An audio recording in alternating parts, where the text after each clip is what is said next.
Assalamualaikum warahmatullahi wabarakatuh. Salam sejahtera bagi kita semua. Om Swastiastu, Namo Buddhaya. Perkenalkan, nama saya Lukman Habib Nur. Saya berasal dari Universitas Muhammad, Fakultas Ilmu Sosial dan Ilmu Politik, Prodi Ilmu Administrasi Indonesia.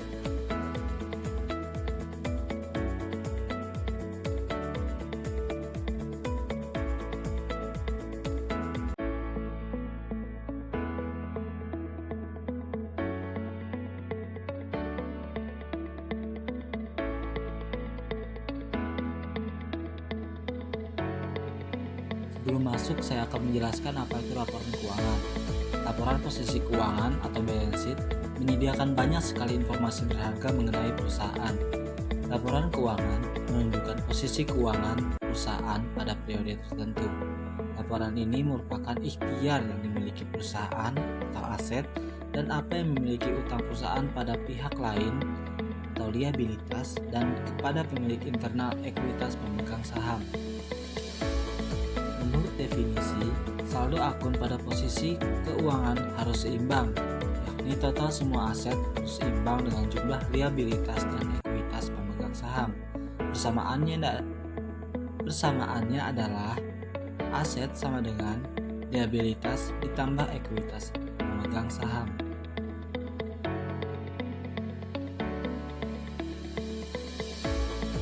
Selanjutnya kita masuk dalam akun-akun yang terdapat dalam neraca. Yang pertama adalah aset.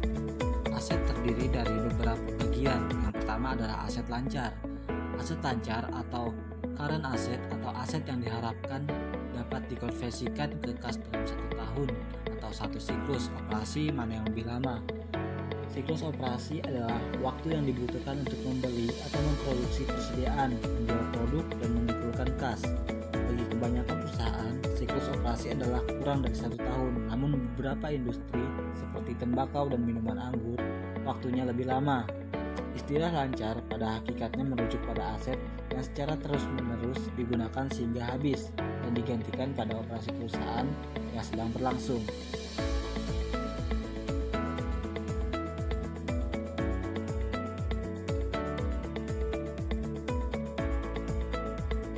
Kas dan sekuritas yang diperdagangkan.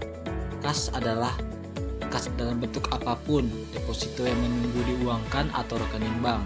Sedangkan sekuritas yang diperdagangkan adalah investasi jangka pendek adalah substitusi kas.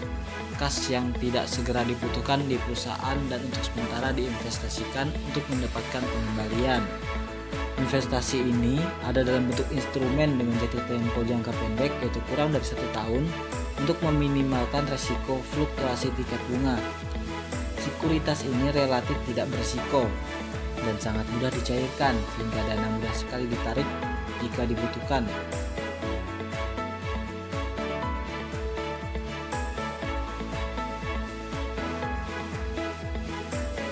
Selanjutnya adalah piutang usaha. Piutang usaha adalah saldo pelanggan yang beredar berdasarkan penjualan kredit dan dilaporkan pada laporan posisi keuangan pada nilai yang dapat direalisasi bersih, yakni jumlah akun sesungguhnya dikurangi akun cadangan piutang ragu-ragu.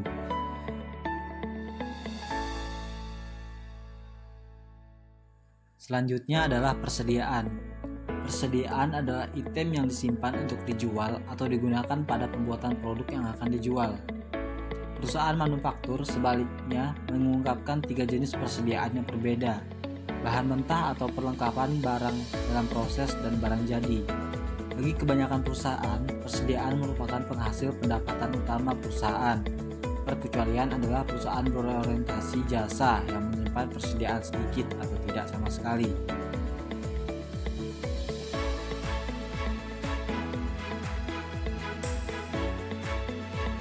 Selanjutnya adalah beban dibayar di muka. Beban tertentu seperti asuransi, sewa, pajak, properti, dan utilitas kadang-kadang dibayar di muka. Semua itu dimasukkan ke aset lancar ketika beban tersebut akan jatuh tempo dalam 1 tahun atau 1 siklus operasi, mana yang lebih lama di antara keduanya. Umumnya pembayaran di muka tidak bersifat material pada laporan posisi keuangan secara keseluruhan.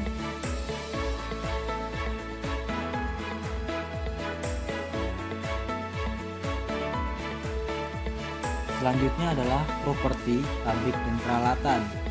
Kategori ini meliputi aset tetap, juga disebut aset berwujud, aset tahan lama, dan aset modal perusahaan. Aset tersebut tidak habis digunakan pada akhir tahun selama arus operasi bisnis tahunan.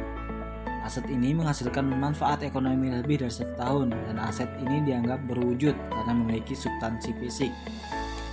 Aset tetap selain tanah yang secara teoritis memiliki masa pemanfaatan yang tidak terbatas, didepresiasi selama periode waktu aset dapat memberikan manfaat bagi perusahaan. Proses depresiasi ini merupakan metode untuk mengalokasikan biaya aset dengan masa manfaat yang lama. Biaya awal dikurangi estimasi nilai residu pada akhir masa pemanfaatan aset, disebarkan ke sepanjang masa pemanfaatan yang diharapkan atas aset tersebut. Biaya juga dianggap telah memasukkan pengeluaran apapun yang dibuat untuk membuat aset siap digunakan dalam operasi. Pada tanggal laporan posisi keuangan apapun, properti, pabrik, dan peralatan ditujukan dengan nilai buku, yakni perbedaan antara biaya awal dan akumulasi depresiasi pada tanggal bersangkutan.